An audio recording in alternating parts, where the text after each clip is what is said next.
Hi everyone, welcome to another edition of Drafting Archetypes. I'm Sam Black, and today we're going to talk about red-white aggro in Kaldheim. But first, I want to take a quick moment to thank my patrons over at patreon.com/draftingarchetypes. Thank you to Stephen, Byron, Michael, Arthur, Adrian, Matthew, Arn, Ray, Jack, Jonathan, Parker, Alex, Eric, Kevin, Max, Johan, Daniel, Baptiste, Tobias, Britton, Evan, Eduardo, Eric, Gustavo, John, Graham, David, Tim, David, Dale, and Dennis.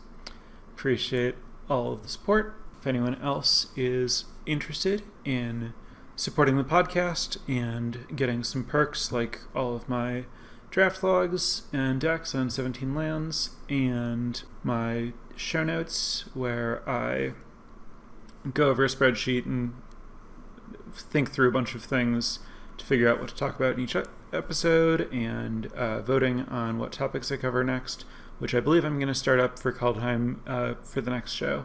Go over to patreon.com/draftingarchetypes and check that out. And now let's get into red-white. So, as usual, we're going to start with what gets you into red-white. And the answer is, obviously, so there are a handful of good rares. Like the red or white mythic gods, for example, are fantastic cards that can go into any red or white deck, but like Halvar in particular, that's the god that's in equipment on the outside and pumps your equipment stuff and whatever, is a fantastic card that's at its best in red-white, but is going to be totally solid in any white deck. But ignoring busted rares, the best uncommons for red-white are basically just a bunch of super efficient creatures. Like, you're mostly looking at good 1 and 2 drops, and it can be hard to be excited about first picking just here's a small creature, because it feels very low impact. It's just like, all right, do I want this good removal spell or this good creature? And historically, usually the answer to that question is, well, I want a good removal spell because I'm supposed to prioritize removal in draft because it's hard to find removal, and removal can answer my opponent's bombs and stuff. I personally have a historical bias for preferring premium creatures over removal because, to me, the purpose of removal is to answer your opponent's premium creatures. And why wouldn't I just play my own premium creature? Now, obviously, the creature has to be significantly above replacement, but for something like even something as unimpressive or innocuous as Frenzied Raider, which is the 1 in a red demon berserker that gets +1/+1 whenever you boast something, that's just, just a 2/2 with a good ability. But I would happily take that over most removal because it can run away with the game in a way that removal can't. If you are ever going to draft red-white, you basically have to be open to taking really solid 2-drops pretty early as the thing that puts you into this kind of archetype. Alternatively, maybe you're someone who wants to hold out for maybe the red or white uncommon equipment that can, living weapon, attach themselves to a creature for some extra mana. That would be Dwarven Hammer or Valkyrie's Sword. Quick note on Valkyrie's Sword. I do think it's a premium card, but it's very strange because it's unintuitive that it would lead to an aggro deck. And it's unintuitive that an aggro deck would want it because it's only good for 7 mana. However, because the deck that wants it can use Goldvein Pick pretty well, that's the equipment that creates a treasure when you damage your opponent, and wants Starnheim Courser, that's the 2/2 flyer that makes artifacts and equipment cheaper, you can often end up casting it with 6, maybe only 5 lands. And it just provides a really, really impressive late game to a deck that often doesn't have that otherwise.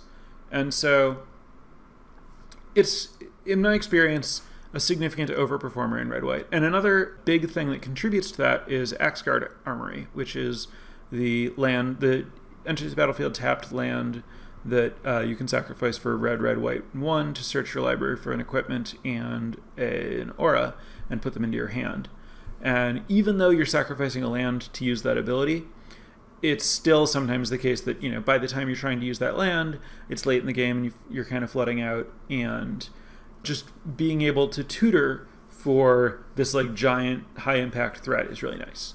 So Valkyrie's Sword is not like my favorite card to start with to go into red-white aggro, and I'm not like I'm not even necessarily looking to go red-white aggro if I have Valkyrie's Sword, but I am happy to play. Like, Valkyrie's Sword is a card I'm willing to take early, and red-white aggro is a direction I'm willing to go that can use the sword if I have it.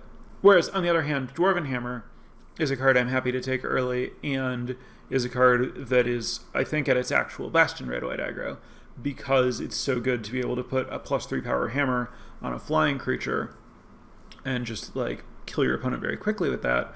And also, Starnheim Courser, the 2/2 flyer that makes it cheaper that I mentioned, is a smooth natural curve into Dwarven Hammer that's actually really, really strong. Dwarven Hammer is a big pull toward red-white aggro. Another really big pull toward red-white aggro is Kaya's Onslaught.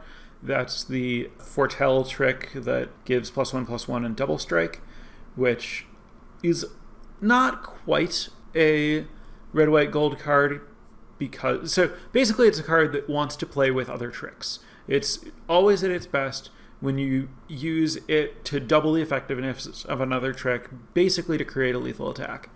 And it's easiest to do that with Run Amok to get trample, but it does also combine very well with the green monster something or other, the +4/+4 trick, especially if you have a flying creature. Then you're giving your creature +5/+5 and double strike, so even if it's just happening to a battlefield raptor, now you have 12 damage coming through, and there's a pretty good chance that that'll kill your opponent.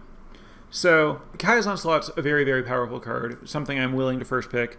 I'm not going to take it over like other premium uncommons or good rares, but if the pack's not strong, I would take it among the best commons, and it would be something where I would be comfortable going from there into a tricks-focused red-white aggro deck. I'll get to the various different focuses that these decks can have and how some are tricks-focused and some aren't in a little bit. Another card that can definitely lead in this direction is Runed Crown. Runed Crown is... the tricky thing about Runed Crown is that if you take it, it's good to take it early because there are so many, even though the runes are uncommon, with 5 of them, it's so likely that you'll see them in the draft, because while they're pretty good cards, they're not super high picks in most archetypes. And generally when I've seen a Rune Crown and taken it early, or when I've seen a Rune Crown and considered taking it early, I end up seeing 1 or 2 or even 3 runes over the course of a draft. The weird thing about taking Rune Crown, though, is that you don't know what color the runes that you're going to see are. So if you first pick a Rune Crown, now it's like, okay, well, I have this piece of equipment. That's going to be good in an aggressive deck, but I'm going to want to potentially be able to cast whatever rune I end up seeing. So now what am I looking for? Like, what color am I where I'm going to be able to use that rune? And that can be a little bit tricky, but it can be solved by just ignoring it and figuring that it'll work, and you can play an off-color rune and plan to find it with Rune Crown. And if you prioritize stuff like Goldvein Pick to get some treasures, you might be able to cast the rune. If you draw it even without the Rune Crown, you can pick up some, potentially some dual lands or whatever to cast whatever runes you might find, or, maybe you'll just end up finding runes that are in the colors you end up. And Rune Crown is just a really, really strong piece of equipment that plays well with the other stuff that's looking for equipment in red and white. Those are the basic kinds of cards you're looking for. There are some other, I haven't touched on all the strong creatures. There are some others random, this is a good creature, it's red or white, I'll take it and I'll end up here. Cards like Cole the Forge Master, which is the red-white gold card that likes equipment, or Shepherd of the Cosmos, which is the Foretell Valkyrie that's a 3/3 flying angel that can return something from your graveyard to the battlefield with converted mana cost 2 or less. Various, just, if you take some good red and white cards, it'll put you into red and white. So the question, the really interesting thing about getting into red and white is less establishing yourself in the colors and more figuring out how you choose which kind of red and white deck you are, and understanding what, and like, I think the key to like really cracking the red white archetype is understanding the different sub archetypes and understanding which cards play well together and what cards are pushing you towards wanting to play other cards, because all of the cards are aggressive. Like, I mean, not literally every red and white card, but there are so many aggressive cards that it's very easy to just go like, okay, well, I'll just take a little of everything and sprinkle it all together and have a good curve with some tricks and some equipment and some removal and some creatures. And, you know, all of those things are generically good at pushing damage in one way or another. But I think that you can get a little bit more nuanced and get a better understanding of what your exact game plan is and which cards work well with which other cards, and focus on, okay, well, does my deck want an extra pump spell, or does it want an extra piece of equipment, or does it want a removal spell, and how many creatures am I supposed to play? And all of those questions are really hard. It's red white aggro in this format, I think, is both extremely difficult to draft and extremely difficult to play. This is like, if you're someone who thinks, oh, you know, I should just play aggro because it's easy or something, you must have either complete obliviousness to how complex the decisions are here, or really, really good intuition about how to play aggressive decks. Because the decisions are really complicated in terms of when do you want to use your tricks, how many creatures do you want to attack with, how are you prioritizing spending mana on Boast versus spending mana on developing your board, how many creatures do you need to play, how does that number change based on number of cards that you have that need creatures, like tricks and vehicles and equipment, compared to like removal that doesn't need creatures. If you have a lot of removal spells, can you play fewer creatures than if you have the other stuff? What does more or less mean? Like, how big is the difference? There's a lot going on here, and it's not easy stuff. I can give you some reasoning and point in some directions, but I can't claim to have solved all of this myself. So, to start breaking some of this stuff down and figuring out what the differences are and what the possibilities are and what's pointing in one direction or another, well, let's just get into it. So, one of the things that you need to figure out is, am I a white-red deck or a red-white deck? Which is to say, what's my primary color? You don't necessarily have to have like a substantially biased mana base or something, but it does often help. In an aggressive deck, it's really important to curve out smoothly and to, you know, like, it's hard to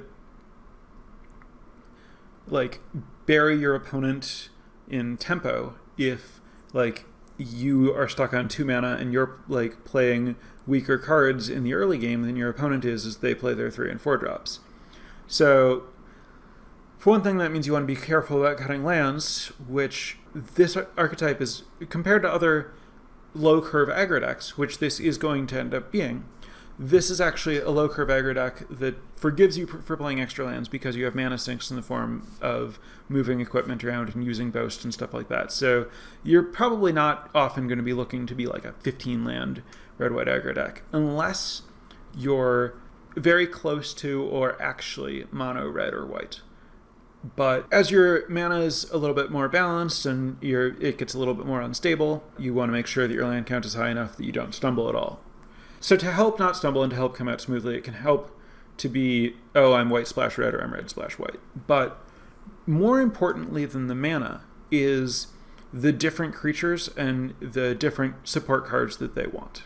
So there are maybe 4 different kinds of things that your deck can be doing. So one of them is equipment, one of them is tricks, one of them is going wide, and one of them is removal. Those are the 4 categories that I think that it's like useful to think about the deck in terms of. And in general, creatures with keywords like equipment, because when you equip a creature with a keyword, you're basically giving the stats on that equipment to you're adding that keyword to those stats. So if you put a Tormentor's Helm on a creature with lifelink, now instead of your Tormentor's Helm being a 1/1, it's a 1/1 lifelinker. If you put it on a flyer, now instead of being a 1/1, it's a 1/1 flyer. You could say, well, but why is that better for equipment than it is for tricks? Like, if I run amok my flyer, and if that's +3/+3 in flying, but run amok, when you cast a trick, you expect that it's going to win whatever combat it's in. And so it doesn't, like, run amok, you don't aspire to use run amok to deal 3 damage to your opponent. You aspire to use run amok to kill their creature and deal damage to them. Maybe to deal more than 3 damage because you have a big creature that's trampling over a small creature, or maybe to deal less than 3 damage but to kill a larger creature. That's going to happen more if your creatures don't have flying than if they do have flying. And so the flying keyword pairs poorly with the general goal of run amok. Different situation, obviously, a little bit for lifelink, because you are gaining a lot of life when you run amok a lifelink creature. But in general, you get more mileage out of just passing equipment between creatures with different keywords. Take Fearless Pup, for example. Fearless Pup is the 1/1 first strike for a red that can boast for 2 in a red to get +2/+0 until end of turn. Fearless Pup is basically a 1/1 creature that your opponent doesn't want to block. And if you're not doing anything with your mana, you can spend mana to pump it up. But both First Strike and its boast ability basically serve to say, hey, opponent, maybe you don't want to block this thing because it can win in combat. If you block, you tell me to commit my mana to it, and then my creature kills your creature. And so Fearless Pup is basically an evasive creature. Evasive creatures really like equipment and really don't like tricks, because equipment wants to connect and tricks want to win creature combats. So that said, not all equipment is created equal. Gold Vein Pick, for example, is particularly this way. Gold Vein Pick really wants to damage your opponent, whereas you can compare it directly to Tormentor's Helm, where, Gold Vein Pick has a trigger when it hits your opponent. Tormentor's Helm has a trigger when it hits a creature. So obviously, Gold Vein Pick wants to be on a creature that is more likely to connect with the opponent, and Tormentor's Helm wants to be on a creature that's more likely to connect with a creature. So that means that Gold Vein Pick, for example, is much better with flyers, whereas Tormentor's Helm is, relatively speaking, better with not flyers. Tormentor's Helm is going to play well. So Tormentor's Helm, one creature that Tormentor's Helm plays really well with is, and this isn't something that I think you should draft toward, it's just to explain the concept. God's Hall Guardian. God's Hall Guardian is the 3/6 vigilance. And the thing about God's Hall Guardian is it's basically, there are a lot of situations where it's basically free to attack with it, but it doesn't get you anywhere. Because your opponent can block, and they might have a 4 toughness blocker, so you're not getting through. But they might not have 6 power worth of creatures, so they can't kill it. So you can attack and it doesn't really get you anywhere. Whereas if you have a Tormentor's Helm that you put on the God's Hall Guardian, now you're at least pushing a damage whenever you do that. So any kind of situation where your opponent's going to be blocking your creatures a lot, Tormentor's Helm is good. Where that comes up more is with your boast creatures. Because, not all boasts are created the same. Same way that not all equipment is created the same. I mentioned in the context of Fearless Pup, its boast ability is essentially a form of evasion. That boast ability is a deterrent to your opponent blocking. Whereas with something like Tuskeri Firewalker, which is the 3-mana 3/2 that you can spend 1 mana to exile the top card of your library and then be able to play it for the rest of your turn. That ability functions like Provoke, which is a mechanic that forces your opponent to block. Your opponent really doesn't want you to just attack them with an unanswered Tuskeri Firewalker and keep essentially drawing cards.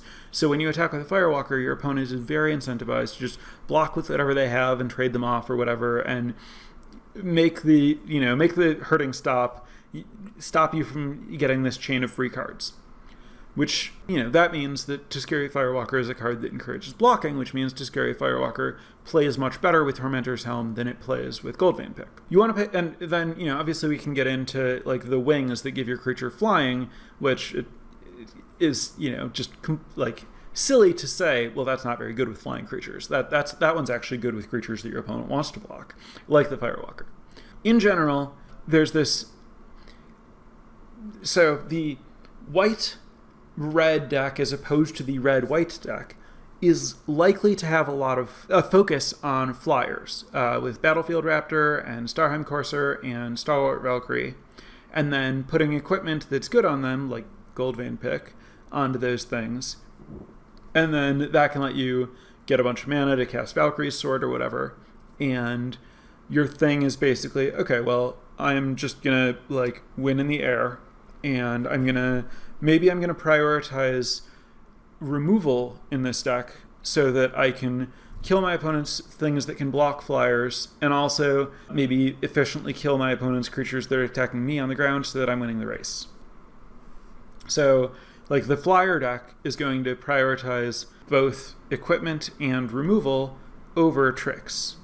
You can still play a trick, especially since presumably not all of your creatures are going to fly, but it's less important in that archetype. Whereas, like, the base red deck is going to have cards like the Firewalker, and then also cards that are just creatures with numbers, like Breakneck Berserker, which is the 3/2 haste for 3, and Craven Hulk, which is the 4/4 that can't block alone for 4.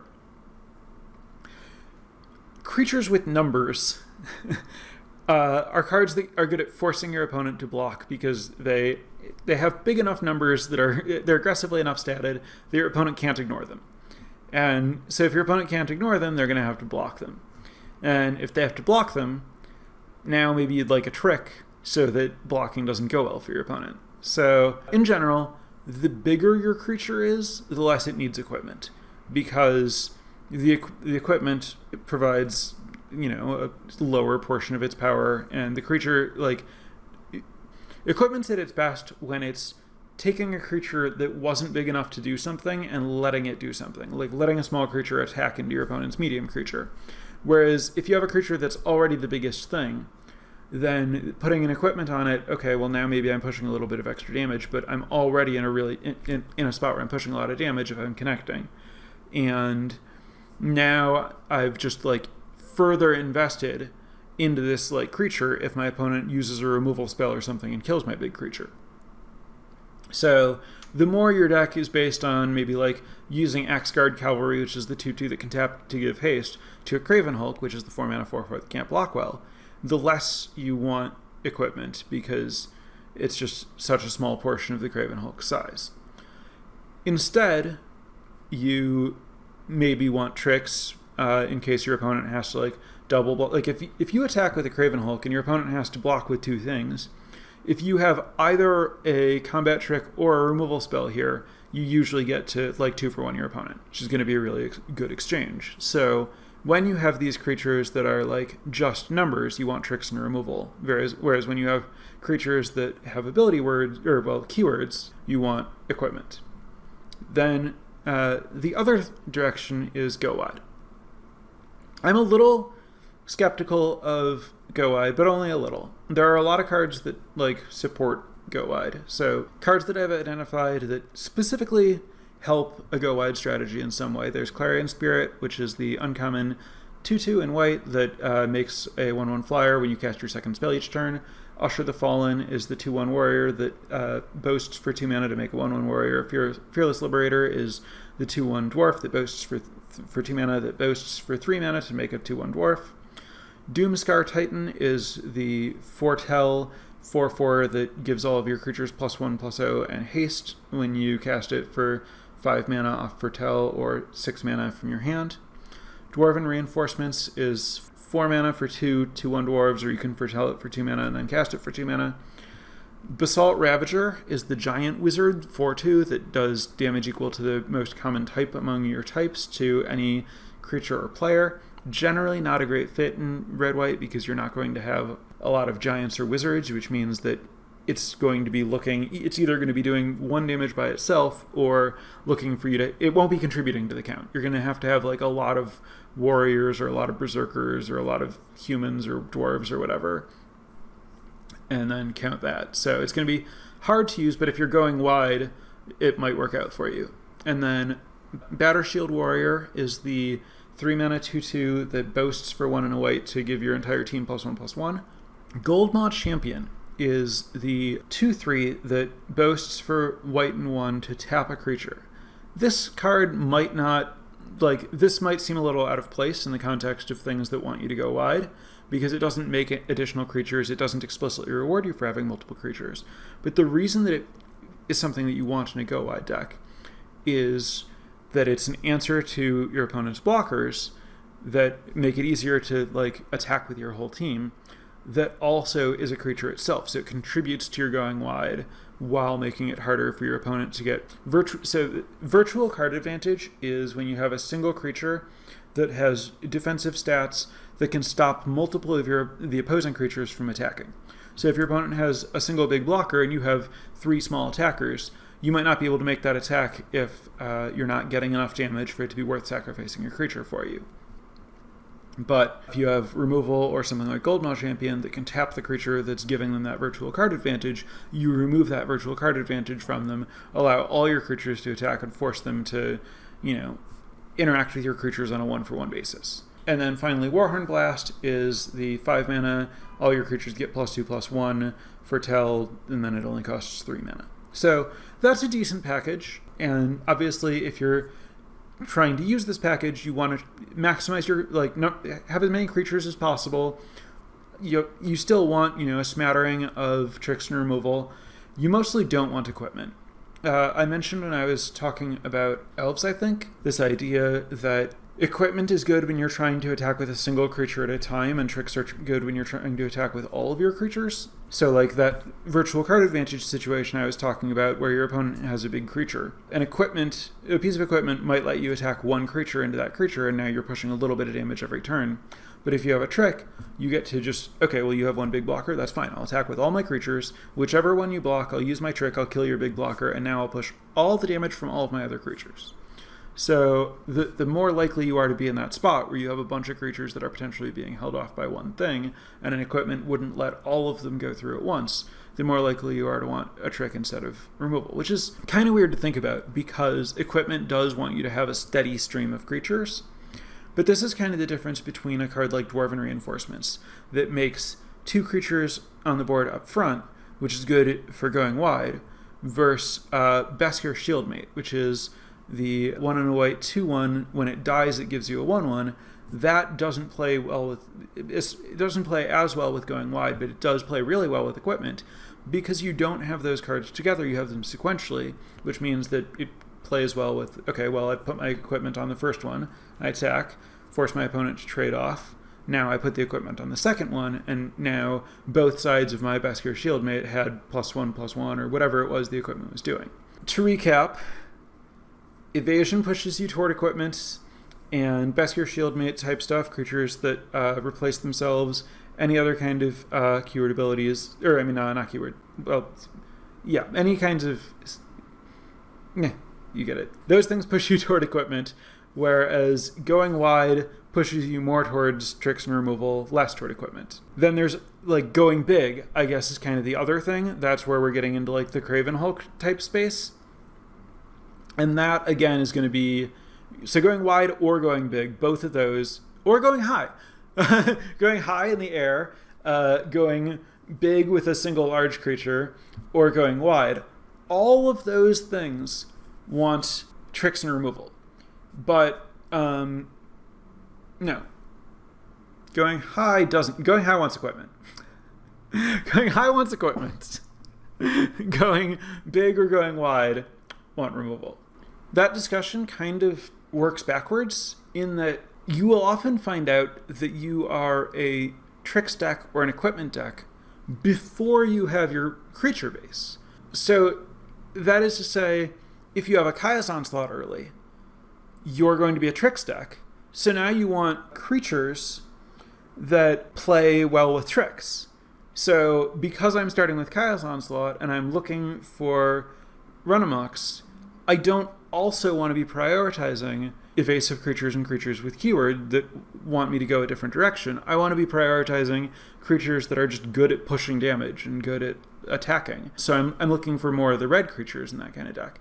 Whereas if I start with something like Cole the Forge Master or Runed Crown that are good equipment or want good equipment, or Dwarven Hammer, now I can take the creature, I can take the flyers, I can prioritize the flyers, the first strikers, the lifelinkers, the cards that are good with equipment. Usually, these common creatures that are kind of interchangeable that you'll get later, you're basically using your high picks that tell you which of these kinds of decks you are to determine which of those creatures you're going to take later. So it's not so much which, like in sealed deck, it's much more likely that you would say, okay, well, these are the creatures that I have. Are these creatures that want me to use the like common, the tricks and equipment that I've opened, or do they want me, or like which of those do they want me to use?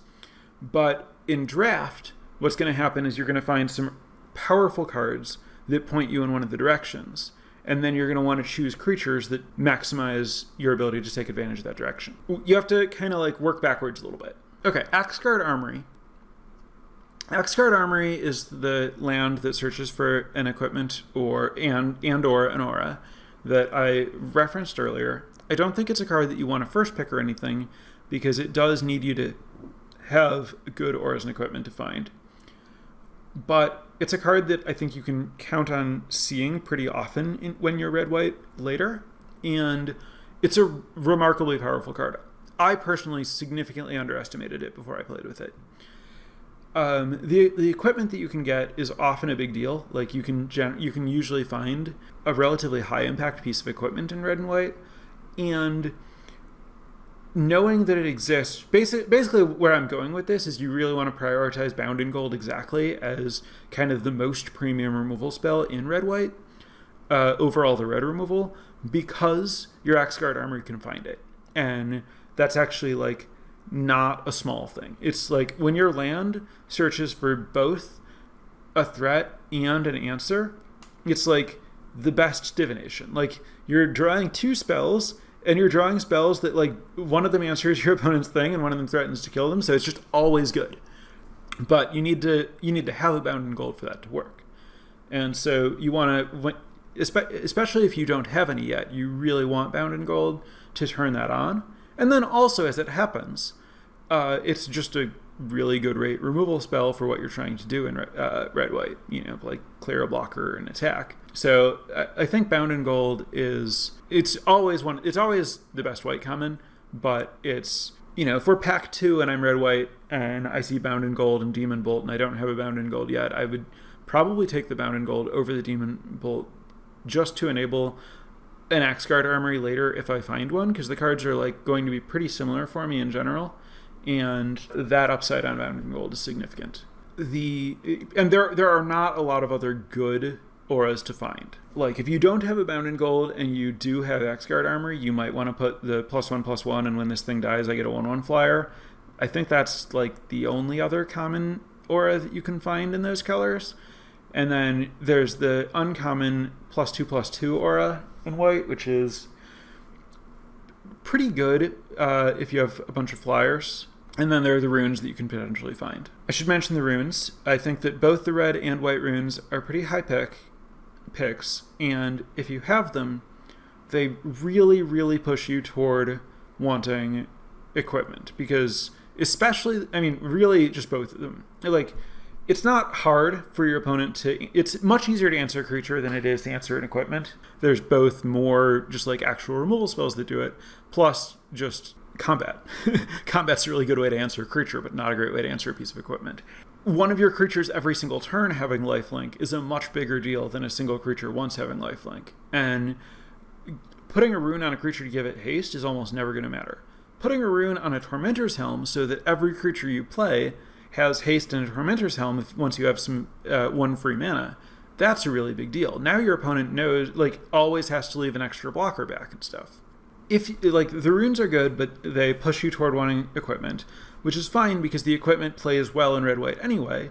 But again, you have to understand, okay, well, I have some runes, so now I'm thinking of myself as the equipment deck, so now I'm going to, prioritize Battlefield Raptors, which I might not have wanted in my Tricks deck, because the 1 point a turn from the Battlefield Raptor isn't going to add up to enough to justify the card.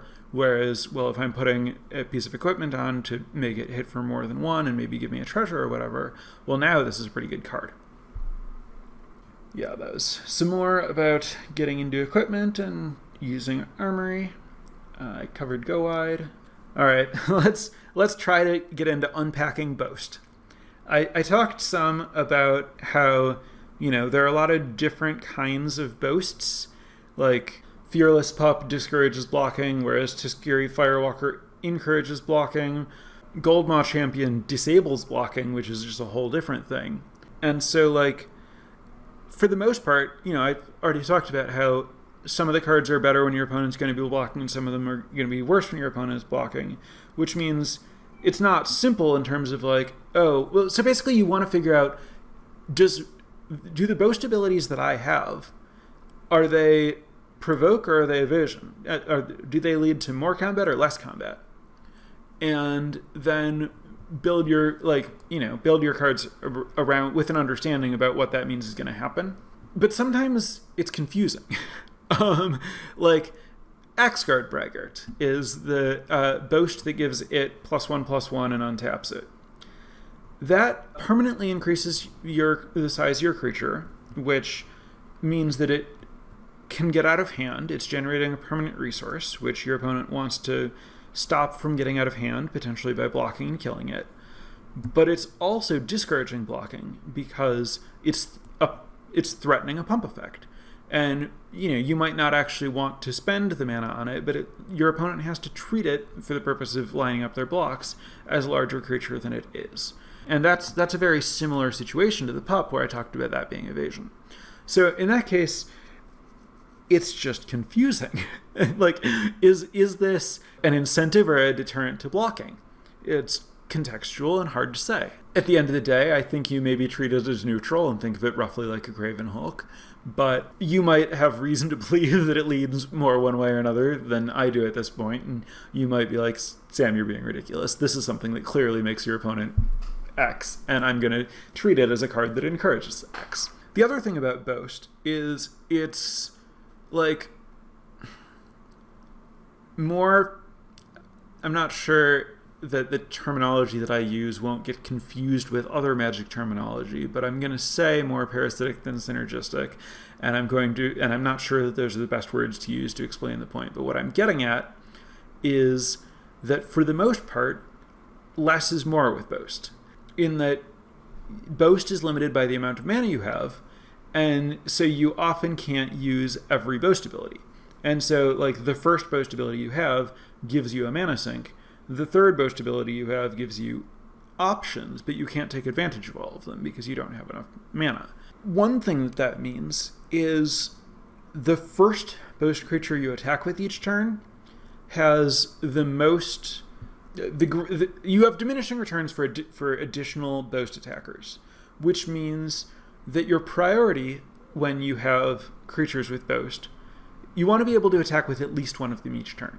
Being able to attack with all of them, but the first one lets you spend your mana productively, which, going back to the go wide versus one at a time nature of tricks versus equipment, suggests that Boast plays well with equipment. You suit up your one Boast creature, you attack, the equipment let you make this clean attack, the fact that you've attacked lets you use your Boast thing.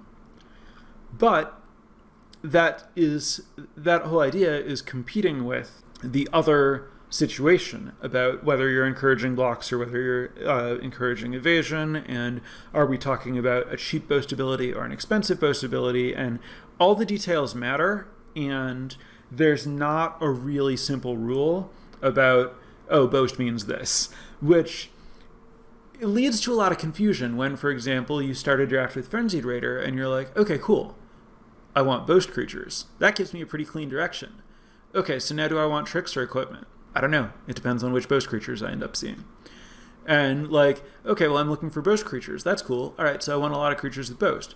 Well, now you run into the thing that I just talked about where you get diminishing returns on your Boast creatures. So, that naturally leads to, okay, well, maybe I don't want so many creatures with Boast. I want to make sure that I just have a few. And it's well, but no, this Raider really pays me a lot if I have a Boast thing going. So I guess that means prioritize cheap Boasts so that you can use all of it. But again, it's not simple. This archetype is not simple. I'm trying to give you the tools to like think through all of it more than I'm trying to spell out, oh, here's an easy flowchart, if this, then this, then this. Both because it's too complicated, I just don't know it at this point, and, it's a draft. You don't always have, like if I say, take this card, then this card, then this card, well, what happens if you don't see the middle card? And so you need to be more nimble and able to like think about the effects of each of your cards and which ones are most important and how strongly each of them incentivize you toward the thing, and figuring out like how is this deck going to play out and what do I need to like maximize the way that like this is going to play out based on both what I have so far and what I expect to see and how I expect to prioritize those things and what my deck is going to look like in the end. Now let's talk about removal, because I've been focusing on equipment and tricks, but it's easy to look at the red cards and say, oh, well, the top 3 red cards are Demon Bolt, Frostbite, and Squash. Those are all efficient, those are all good removal spells with costs that make sense for their effects, and removal is generally like at a premium and limited. So, all right, well, the best red cards are all these removal spells. But if you're drafting around equipment, or if you're drafting around go-wide synergies, or if you're drafting around tricks, you really need creatures. And there's just not room for like removal and equipment and tricks and creatures. So where does removal fit into this puzzle, and how much do you want it? So a card like Frostbite is a really efficient removal spell, but it's not very versatile, especially in a deck that's never going to be able to deal 3 damage with it. And I'm going to say straight up, your red-white deck is never going to be able to deal 3 damage with it. That you shouldn't ever draft with like, oh, well, what if I pick up enough snowlands that I have 3 of them? Frostbite is the only card outside of rare that rewards you for having snow at all. And the 2 other rares that reward you for having snow in red and white reward you incredibly minimally. So don't ever waste a pick speculatively taking a snow plains in your red-white deck. It won't do anything for you. Completely ignore snowlands when you see them in the pack and you're drafting red-white. No hedging. It's literally just a basic. Don't spend a pick on it if there's actually anything that you could use in your deck instead. And even if things break such that you get like 3 free snowlands, do you know how unlikely it is that you draw all 3 of them and then like spike, okay, now my Frostbite does 3? Just don't think about it. Frostbite does 2 damage if you play it in red-white. Why would you want to do 2 damage to a creature in your red-white deck? Genuinely, what's the point? Like, they're 2 toughness creatures going to block one of your creatures? Okay, fine. Just trade and play another creature or use a trick to get over it. You want your removal to stop your opponent's virtual card advantage, to clear their blockers. Frostbite would be a good sideboard card in the red-white mirror because it's going to trade up on mana in a spot where like aggression and exact mana use and stuff can matter. But it's going to be horrible against a lot of decks. So I just don't think that it's worth having this card that can't damage your opponent in any way, doesn't contribute to your aggression, doesn't push through bigger creatures. So, Frostbite is not a card you want in red-white aggro. Squash. Do you know how many of the cards that you're looking to play are giants? It's exactly Craven Hulk. Any commonality? Craven Hulk. That's the only one.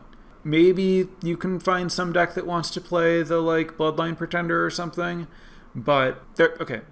There are a couple of rares. There are a couple of rare giants you might want to take. Squash is basically going to be 5 mana to kill a thing, and 5 mana to kill a thing is not what you're looking for. When you are getting rid of their blocker, you're trying to, turn on your ability to boast, and you're trying to not spend your entire turn. You're trying to, get ahead.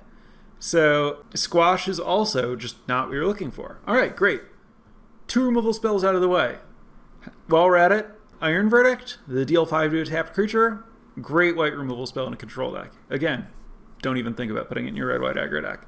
Killing a tapped creature is not what you're looking to do. If your opponent's creatures are tapped, something's gone wrong, or you've tricked them into racing you and you're about to kill them with tricks. So now we've gotten it down to a common that you're only looking at the premium removal. You're only looking at Bound in Gold and Demon Bolt. It is good to be able to answer your opponent's creatures sometimes. Nothing wrong with putting the Bound in Golds and Demon Bolts in your deck. And I already talked about how Bound in Gold in particular you really want specifically because of X-Guard Armory. Demon Bolts is a great card, but I don't know that you will always take it over, even other commons. It's good, but if you are, very aggressive, very especially if you have Kai's Onslaught or something, it's very easy to be in a spot where you want run amok over it, or even where you're I have a good number of tricks, I'm well positioned to get my creatures through, but I'm a little short at this point in my curve, and it's fine to just I'm going to take a Tuscarora Firewalker, or I'm going to take an X-Guard Cavalry or something over a Demon Bolt. If you're in a spot where you're it's pack 3 and you're dangerously low on creatures and high on cards that need creatures like tricks or equipment or something like that. For the most part, you should definitely take Demon Bolt over a creature. I'm not saying, Demon Bolt versus Tuscarora Firewalker, pick 2 after you have Cole the Forge Master is a close pick or anything. But I am saying, when you're trying to measure the quality of your red-white deck, you're not counting your removal spells. That's not what's going on. You're counting your premium creatures, you're looking at your curve, you're looking at your ability to close a game or push through blockers or something. And removal's a way to do that, but it's not the only way, and it's not really essential. Think that might... one last little card I want to touch on is Wings of the Cosmos. This is a card that's really easy to overlook because it's just not a very strong card. And so I often just even if I'm starting to draft this deck, just don't see it in the pack. And that's a pretty big leak. This card's not to be ignored. It is significant. +1/+3 for 1 mana is very capable of fully swinging in combat, killing your opponent's creature and saving yours. And flying is great for pushing damage. And the cheap trick is really, really good for Boast. Wings of the Cosmos is best exactly with Tuscarora Firewalker. But if you have 3 or 4 Tuscarora Firewalkers, which is honestly not particularly hard to do in red-white aggro because it's a super premium card for you that any of the more controlling red decks aren't that interested in, then you might start actively wanting Wings of the Cosmos because it's just such a clean play to attack with Tuscarora Firewalker. Your opponent has to block with their similarly sized creature. You save your Firewalker, you kill their creature for only a single mana, and now you can still potentially boast and still take advantage of that boast. That's one to look for. I want to talk, I guess, very briefly, some observations that I had from doing the, laying out the commons that exist to figure out, okay, what does the curve look like and stuff. Observations. There is a real overabundance of expensive cards. There's just more than you want at 4 and 5 mana, which means you really, really, really shouldn't prioritize any of them. And at 4 mana, you have Axguard Braggart, Craven Hulk, Stalwart Valkyrie, and Dwarven Reinforcements. Now, both the Valkyrie and the Reinforcements can cost less mana, which is a big deal. But these cards, Braggart and Craven Hawk, I think... Braggart and Craven Hulk, I think, are very, very, very, very, very close in power level. And you only want probably 1 or 2 of them total in most aggro decks. So basically, just don't... You'll get enough 4-drops. And you can use God's Hall Guardian as a 4-drop. So you will... Getting sufficient numbers of 4-drops is inevitable. So basically, if you have a pick that's between one of these 4-drops and a playable creature that costs less mana, you basically always want to take the playable creature that costs less mana. At 3 mana, 4 good creatures, 2 white, 2 red. In red, you have Breakneck Berserker and Tuscarora Firewalker. In white, you have Goldmaw Champion and Starheim Courser. The Firewalker and the Berserker are the 3/2 haste and, the 3/2 boast, look at a card, and the 3/2 haste. And then Starheim Courser is the 2/2 flyer that makes stuff cheaper, and Goldmaw Champion is the 2/3 tapper. all 4 of these cards are pretty good. And all 4 of them are not very desirable to other people, which means, again, you don't really need to prioritize any of them. You're going to, you don't have to go very far out of your way to get enough on-plan solid 3-drops.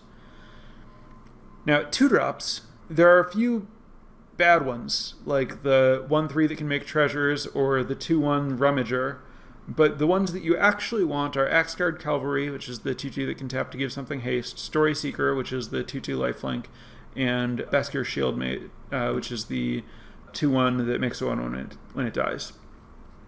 Axguard Cavalry is probably worse in red-white than it is in all of the other red combinations because you have fewer big creatures for it to give haste to, but it's a fine 2-drop. But I think you want to prioritize the white 2-drops. And here I was saying, okay, well, you have an abundance of 3 and 4 drops, so you want to prioritize the 2-drops. But if you only look at the commons, there are deceptively fewer. It looks like there are fewer 2-drops than there actually are when you're drafting, because there are a lot of premium 2-drops in your archetype at uncommon. There's Clarion Spirit, which is the thing that makes the 2/2 that makes a 1/1 flyer when you cast your second spell. Fearless Liberator, which is the boast that makes a 2/1. Frenzied Raider, which is the 2/2 that gets bigger when you boast. And Cull, which is the 2/2 that red-white legend that's awesome with equipment. These cards are just the highest priority in red-white because the uncommons are so much better than the commons, and 2-drops are where the uncommons are the most over replacement. So the best thing about drafting red-white is that it's extremely predictable. It has a lot of redundant effects at common that other people don't really want, so you know exactly what your deck is going to look like, which means that you just know your game plan and you know what to plan for, and it's all about just okay, well, which of these kind of interchangeable cards am I prioritizing? So you want to spend all of your high picks taking these premium 2-drops because they're always going to be the most value over replacement that you can spend a pick on outside of a busted rare. So that's why I was saying that these premium 2-drops are the early cards that you see that get you into red-white, because I was talking about how you're not going to evaluate the quality of your deck by counting your removal spells. You're going to evaluate, it's reasonable to evaluate the quality of your deck by literally just okay, how strong are my 2-drops? If my 2-drops are all the busted uncommons, my deck is probably great. If my 2-drops are just a bunch of Baskier Shieldmates and stuff, I might have a good curve, I might have enough strength in other places that I can get it done. But my deck would be so much better if those were Frenzied Raiders or Clarion Spirits or Culls or something. So yeah, super look for the uncommon creatures, take them over all the fancy stuff, all the removal, all the tricks and stuff like that. That was the longest I've gone on a single topic during the lecture, and I am shocked that I had more to say about red-white than about 5-color snow. But let's open it up to the viewers. Any questions that you have from that? Anything you thought I didn't cover? Let's see where people are at. Make sure I got everything. So first, I'm gonna review any comments that I may have missed from people chatting while I was talking about stuff. But please, even if you asked something before, ask it again now if I still haven't answered it. All right, there's a question about the Uncommon Saga. That's forging the Tyrite sword or whatever. I think that the only cards that would make me consider putting that card in my deck are the White God, which it can find, and Valkyrie. The White God that it specifically names, Helvar, I think, and Valkyrie's Sword. You could maybe make a case for it to get Dwarven Hammer, but I don't think it's worth it. If I don't already have either of those cards, I'm going to treat Forging the Tyrite Sword as unplayable. If I do have those things, I have insufficient experience to know for sure, but it looks like it should be reasonable to me. Even then, I'm not going to prioritize it. I'd be willing to experiment with it at that point. So the next question is, since Firewalker is a premium red common I'm confused by this question. So the question is, since Tuscary Firewalker is a premium red common that I basically always want to play in multiples, should that nudge me toward the going high build of red-white by default? So when I said going high, I was talking about playing flyers to have evasion, and that's a whole different thing than the Firewalker. So if your guess is other people are going to be taking your Firewalkers, so you should expect to not have them, that hasn't been my experience. And my experience has been mostly that people have been like, see Tuscary Firewalkers tabling, and they're like, how is this happening? This card's so good. But not that many people want them, so it does table. So if you specifically value Tuscary Firewalker highly, then I think, so in my notes, I kind of color-coded cards by, well, is this a card that wants tricks or wants equipment or wants to go wide? And I didn't color code Tuscary Firewalker because it plays well with equipment, because that can let it attack, and it's good if it attacks by itself and you get to do the boast thing. But it's also good with tricks because the nature of the card is it has that provoke effect that I was talking about, where you attack with it and now your opponent has to block it, and so now you use a run amok, and maybe you have enough mana left to do its thing, or maybe you don't, and you're just happy that you got to spend your run amok profitably.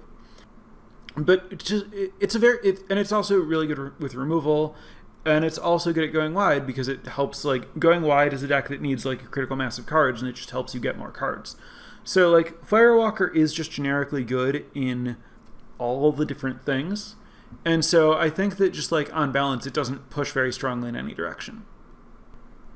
Looks like I might have covered almost everything, which honestly makes some amount of sense. These things usually seem to come out to right around an hour, regardless of how much time I spend talking before or after answering questions. It looks like I might have just managed to anticipate everything here. So there was one other question, which was from a viewer, if we wanted to rewatch this video, is it available anywhere? So I'm recording, right now I'm recording Drafting Archetypes, my podcast. You can find it on YouTube or any podcast app, and each episode tends to go live a couple days after this live recording. For anyone who's listening to the podcast, you can join the live recording Thursdays at 8 p.m. on Central on Twitch. And for anyone who is on Twitch listening to this and interested in reviewing it later, you can find the edited podcast either on YouTube, where you'll get to see cards pop up as I talk about them and stuff like that, or on your favorite podcast platform. And if you want links to any of those specifically, all of that is compiled in a few places. The easiest for me is my website, samuelhblack.com. And for anyone listening to the podcast, I have a website, samuelhblack.com, that has links to all my different content and information about booking coaching sessions and all of that. Yeah, that is going to wrap us up for this week. Thank you, everyone who's here with me live and everyone listening to this later. I hope I managed to do justice to this strong and complicated archetype. I hope you enjoyed this and wish you success navigating this and drafting red-white on your own in the future. And I hope you are encouraged to come back and check out the episode next week. Thank you and goodbye.